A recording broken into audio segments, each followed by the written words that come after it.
He didn't lock her in a stripped-down basement or a utility room somewhere below the waterline. He gave her a private study on the second floor of the estate, with casement windows running floor to ceiling along the north wall and an unbroken view of Georgian Bay in late October, the water dark and restless under a low sky, the birch trees stripped bare along the shore. There was a leather chair behind the mahogany desk, a reading lamp with a warm amber bulb, a deadbolt on the door that only engaged from the outside. Cillian Thane thought confinement would make Adela Park panic. He expected desperate knocking, demands, threats to call the RCMP, or at the very minimum some visible collapse behind those composed dark eyes. What he got instead was Adela spending the first 40 minutes methodically unplugging every device in the room, checking the underside of the desk for anything wireless, and then settling into the leather chair to read through the stack of binders he had left. The legitimate ones, the decoys, with a red pen she had apparently been carrying in her blazer pocket since the morning she walked into his building. She wasn't auditing the decoys. She was auditing him. The deadbolt had engaged with a sound Adela would not forget. A solid, flat click. Not dramatic, not the kind of sound that belonged in a crisis. It sounded exactly like the end of something she hadn't finished yet, and that bothered her far more than the locked door itself. She stood at the window for a long time, watching the bay. A man in a dark jacket crossed the lawn below, unhurried, the outline of a rifle visible over his shoulder. Another followed 2 minutes later along the tree line. The estate sat on nearly 300 acres of private land, a 90-minute drive north of Barry, on a road that was almost certainly gated and almost certainly monitored the entire length of it. There was nowhere to go. She knew that before she even tried to calculate it. So she stopped calculating escape and started calculating everything else. She had been brought here because she had found the Pemberton transfers. 17 separate wire movements over 9 months, each fragmented through a chain of numbered companies so carefully constructed that a standard forensic review would have stopped at the third shell layer and called it a day. She hadn't stopped at the third layer. She had a habit of not stopping, which had cost her 3 positions in 8 years, and apparently was now costing her her freedom, so perhaps the pattern was worth examining at some point. The binders were from the holding company's listed assets. Adela read through them, made notes in the margins, and found 4 discrepancies in the first hour that had nothing to do with what she was actually looking for. She circled them anyway. Force of habit. On the second day, she asked for proper coffee. The housekeeper, a quiet woman named Bet, who communicated exclusively through the placement of objects on a tray, left a French press and a small ceramic pitcher of cream outside the door, along with breakfast. Adela poured the coffee, sat back down at the desk, and kept working. Thane came on the evening of the third day. She heard him before he reached the door, heavier footsteps than the guard, a slightly uneven gait on the hardwood that she had catalogued the first night. The lock turned. He stepped into the study and stopped just past the threshold, as though he had planned to fill the room with his presence and then thought better of it. He looked worse than the last time she had seen him, in the boardroom 2 weeks ago, when he had been reviewing the acquisition summary with the stillness of someone who had learned very early in life not to react to anything. Now there were shadows under his eyes deep enough to look bruised, and his suit jacket was missing, the sleeves of his dress shirt rolled to the elbow in a way that felt less casual than simply exhausted. He looked at the desk, at the open binders, at the red pen balanced between her fingers. "Still working," Thane said. "The Pemberton discrepancies didn't go anywhere," Adela said. "I have time." He was quiet for a moment. She watched him look at the neatly stacked pages, the color-coded tabs she had made from strips of a napkin, the careful notations covering 2/3 of the legal pad she had found in the desk drawer. He had the expression of a man looking at something he didn't expect to still be standing. "I'm not going to apologize for bringing you here," he said. "I'm not asking you to. You should be terrified." Adela set the pen down. She met his eyes. I've been terrified before, Mr. Thane. It doesn't get the work done any faster. She picked up the pen again. You have a problem in your logistics chain. Someone in the Montreal-facing operations is moving money through the Pemberton accounts that isn't yours. I spotted the pattern in week 1. Whoever put it together was good. Not exceptional, but good. They banked on nobody looking past the third shell.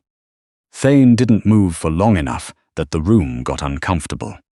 What kind of money? He said. Enough to fund a parallel operation. Someone is building a compete. Adela turned the legal pad toward him. The timing of the transfers aligns with your shipment schedules for the corridor route, Lake Huron to the Upper Bay. Whoever it is has access to your routing calendar. He stared at the pad, then he looked at her, a long, studying look as though recalculating something he had arrived at too quickly. Why are you telling me this? Thane asked. Because you're going to figure it out eventually, and I'd rather be useful than decorative.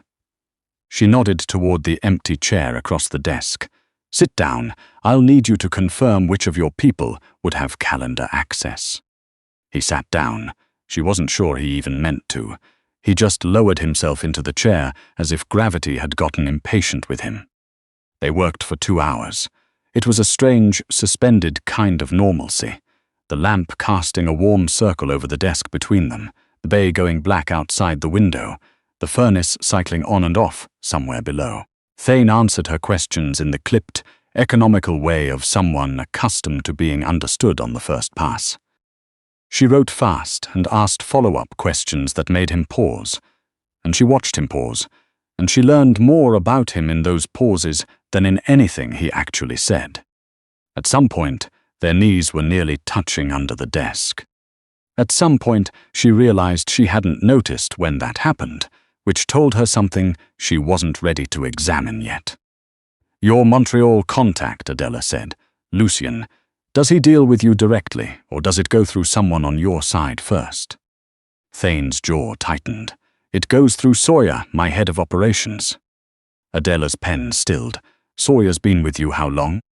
11 years. She looked down at the page. She turned it over and underlined something she had noted on the second day without fully understanding it yet. Where was Sawyer the week before the Pemberton transfers started?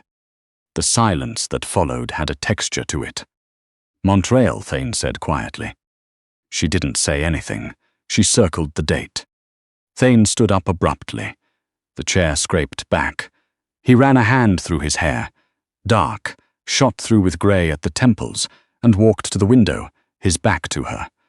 The muscles across his shoulders were doing something she could see even through the fabric of his shirt. He stood there for long enough that she considered speaking, and then decided against it. I'll look into it, he said. His voice had gone flat in a way that made the temperature of the room feel like it had dropped 2 degrees. He walked out without another word, the deadbolt engaged. Adela sat very still at the desk. She thought about Sawyer. She thought about Thane's face when she said the name. She thought about what it must feel like to build 11 years of trust and find it had been a line item to someone else the whole time. Loyalty priced out, depreciated, sold at a discount to a Montreal outfit that saw an opportunity and was patient enough to wait for it. She picked up the pen. She kept working. The next 4 days settled into an unusual rhythm. Thane brought her a laptop, hardwired to a local server, no outside access. He came in the evenings, sometimes for an hour, sometimes for 3. He never knocked. She stopped being startled by the door. They had a system. She would have found something new. She would tell him. He would confirm or deny with the least words necessary. She would follow the thread. Somewhere in the middle of the 5th day, she realized she had stopped thinking of the locked door as a trap. She hated herself for it a little, but she was honest enough to admit it. On the 6th night, Thane didn't come, or the 7th. The unease started on the morning of the 8th day, when she noticed the guards on the lawn were moving differently. Tighter patterns. Weapons unslung. Bet left the breakfast tray without making eye contact, and when Adela tried to speak to her, she shook her head once, quickly, and retreated. Something had happened. The fear that came over Adela then was not the particular fear of someone locked in a room. It was the sharper, more specific fear of someone who had developed, against all reasonable judgment, an investment in a situation she had not asked to be part of.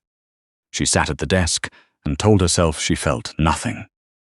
She was still telling herself this at 2 a.m. when the deadbolt turned. Adela was on her feet before the door opened. Some wrongness in the quality of the footsteps, some shift in the weight of the house that she didn't consciously register until her body was already responding. She was facing the door when Thane came through it. He was soaked. His dress shirt was translucent with rain and dark across the left side with something that wasn't rain. He stepped into the room and his knee buckled, and he caught the doorframe with one hand, and the sound of his palm hitting the wood was too loud and too careful, the sound of someone concentrating very hard on not falling. Thane. Her voice came out steadier than she felt. She crossed the room. "Sawyer," he said. That was all. His head dropped forward slightly. "You were right. I moved too fast." "Stop talking." She caught his arm. He was heavier than she'd expected, all of it muscle and exhaustion, and she felt him allow a portion of his weight to shift to her shoulders in the particular way of someone whose body had overridden whatever pride had kept him upright this long. "How bad is it?" "Manageable." "That's not a medical assessment." She steered him toward the leather chair. "Sit." "I need to." "Sit down, Mr. Thane." He sat. The wound was a deep graze along his left side, low on the ribs. She found the first aid kit in the cabinet by the window.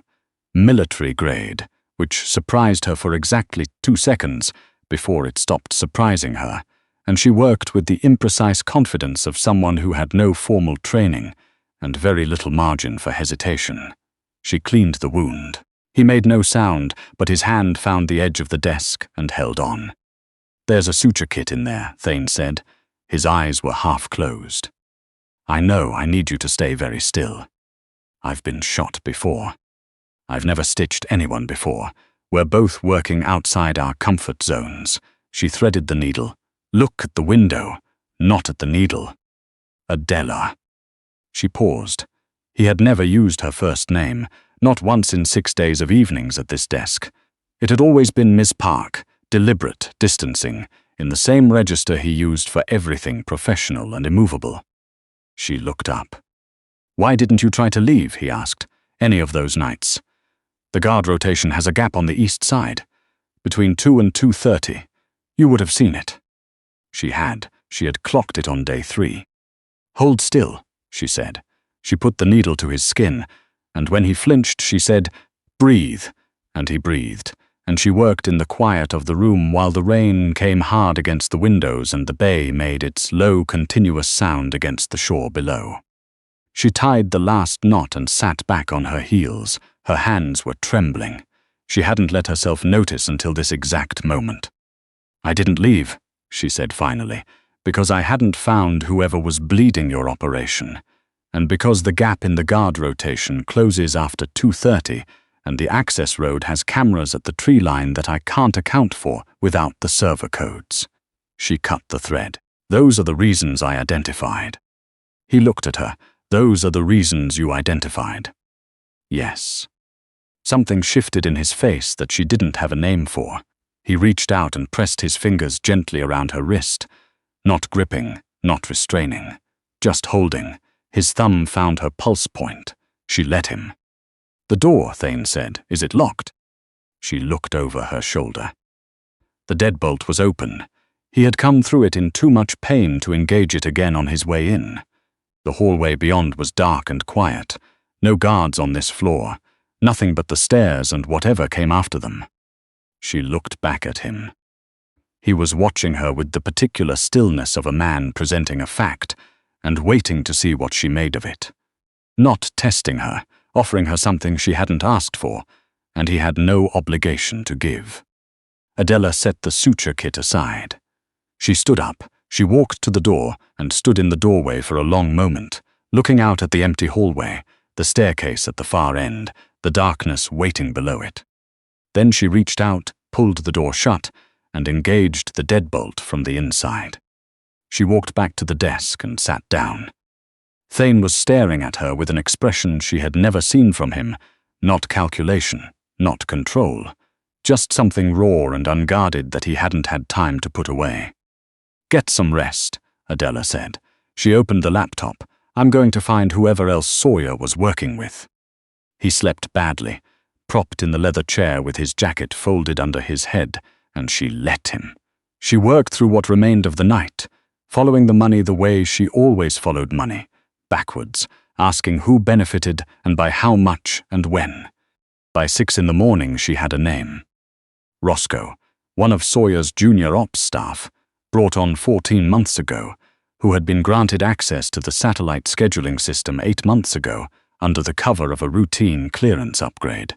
The transfer timestamps aligned, the access logs aligned. The routing updates had been pulled 3 to 5 minutes before each corridor schedule was finalized, which meant whoever was feeding Sawyer real-time information had been reading the system before the window locked. That was a much shorter list than full calendar access. Adela printed the relevant pages from the encrypted server and stacked them neatly on the corner of the desk. When Thane woke at 7, pale-faced and stiff, she handed him coffee and then handed him the stack. He read in silence for 4 minutes. "You did this while I was sleeping. You needed to sleep, the numbers didn't." He looked up at her. The rawness from the night before was mostly gone, replaced by something more controlled, but not entirely. There was a hairline fracture in it now that hadn't been there before she started stitching his side. "I need to make some calls," Thane said. "Your phone is on the desk." He reached for it, then he stopped. He looked at her. "When my people get here, it's going to be loud. You don't have to be in this room for that part." "I'm the one with the documentation," she said. "Where else would I be?" 2 of Thane's senior people arrived by 9, a man named Yale, compact and watchful, who came with 4 others and swept the estate in under an hour. A woman named Rosie, who managed field logistics and had the kind of flat, assessing eyes that evaluated everything, including Adela, in exactly the same dispassionate way. She stopped in the doorway of the study, looked at the desk covered in printed documents and handwritten pages and color-coded napkin tabs, and then looked at Thane. "She did all this?" Roseanne said. "While I was sleeping," Thane confirmed. Roseanne looked at Adela with the expression of someone revising an estimate significantly upward. "I've mapped the full transfer chain," Adela said. 14 months, 23 transactions. Sawyer used Roscoe as the cutout for real-time routing feeds. The Montreal side received through a Cayman vehicle, layered, but the registration trail is here. She turned the laptop toward them. "If you want to freeze the account before they realize the operation is compromised, you have approximately 5 hours before the next scheduled transfer would trip an alert on their end." Yael looked at the screen, then at Thane. "She's your accountant." "Forensic," Adela said. "She found more in 8 days than your internal team found in 14 months, Yael said to Thane. "I know. You locked her in a study. I'm aware of that too." Thane's tone did not invite the conversation to continue. "Freeze the account. I'll handle Roscoe directly. Rosen, take 2 of yours and secure the ops floor. Anyone who had system access in the last 48 hours stays on site until I've spoken to them." Roseanne nodded and left. Yael looked at Adela one more time. "The Cayman registration trail. Can you walk me through the chain before I call our contact?" "Sit down," she said, and pulled up the relevant screen. When Yael left 20 minutes later, there was a different quality to the way he looked at her across the threshold. Not the original flat appraisal of someone sizing up an inconvenience. Something closer to the look a professional gives another professional when they've just watched them do the thing very well. She and Thane were alone again. He turned to look at her. She was still at the desk, the lamp on, the laptop open, the red pen in her hand. She had been awake for 28 hours. She suspected it showed. "You should eat something," Thane said. "Probably." He sat down across from her, the same chair from all those working evenings, and leaned back and looked at the ceiling for a moment. The deadbolt was still engaged from the inside. Neither of them had touched it. "I want to offer you something," he said. "All right. A position, unofficial, attached to an organization that officially doesn't exist, doing work that would end your career at every regulated firm in this country." He looked at the ceiling, not at her. The compensation would be substantial. The access would be complete. And I would be honest with you, which I am generally not with anyone, and tell you that I'm making this offer partly because your mind is the most useful thing I've encountered in over a decade, and partly because the thought of you leaving this estate and going back to a life where I don't know where you are is something I find unexpectedly intolerable. Adela was quiet for a moment. "You locked me in a room," she said. "I did. For 8 days. Yes. You gave me decoy binders." "I didn't think you'd get through them in the first hour," he said, and something in his composure fractured just slightly, that hairline crack widening enough to let a small, rueful thing through. That was a significant miscalculation. Adela set the pen down. She looked at the desk, the binders, the legal pads, the laptop, the stacked pages that had taken an operation apart in 8 days. She thought about the forensic accounting firm she had left behind. She thought about the supervisor who had handed her the Thane file with careful instructions to stay at the surface. She thought about sitting in this room for 8 days and feeling, somewhere around day 4, more herself than she had in years. She thought about engaging the deadbolt from the inside. The access, she said, defined complete. Every account, every shell, every offshore vehicle, active or dormant, unrestricted, read and write. And decision authority. If I find something that needs to be restructured, I need a direct line to you, not to Yael, not to Roisin, to you. Final decisions come from you based on what I put in front of you, not from anyone filtering it first. Thane looked at her steadily, agreed. And an actual office, not a study with a one-way deadbolt. Something shifted at the corner of his mouth. Done. She held out her hand across the desk. He looked at it. Then he reached out and took it. Not quite a handshake, more a deliberate and considered grip, his fingers closing over hers and staying there a moment longer than any transaction required. His thumb traced once along the back of her hand. She let it. "I want Roscoe's full employment record and every communication he sent or received through your systems in the last 14 months, Adela said. "I'll have Yael send it to the server. And the Cayman account codes before the 5-hour window closes." "I'll call it now." He didn't move. Thane. "1 minute," he said quietly, and he kept his hand around hers, and he looked at her in the lamplight, with that unfamiliar openness she suspected he showed to no one and didn't entirely know what to do with. "You're the only person in 4 years who looked at what I built and saw what was actually wrong with it. You had a loyalty problem dressed up as an accounting problem. I see that a lot. Most people only see the accounting problem. I told you, I don't stop at the 3rd layer." He let go of her hand. He reached for his phone. He started making calls. Adela pulled the laptop toward her, opened the Cayman account trail, and got back to work. Outside, Georgian Bay was going pale at the horizon. The October sky was the color of old pewter, turning slowly silver, and somewhere on the grounds below, Thane's people were quietly dismantling the wreckage that 14 months of betrayal had built. The estate moved with the controlled urgency of a machine that had been broken and was now deciding, deliberately, what it was going to become instead. Inside the study, the lamp made its small, warm circle on the desk. The deadbolt was engaged from the inside. Adela had her red pen, and she had the accounts, all of them, clean and otherwise.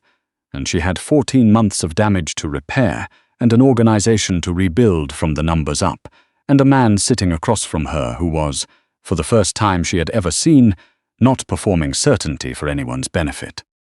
She circled a figure on the page, wrote a note in the margin, turned to the next one. She was not afraid. She was, in some way she would take a while to name properly, exactly where she had intended to end up.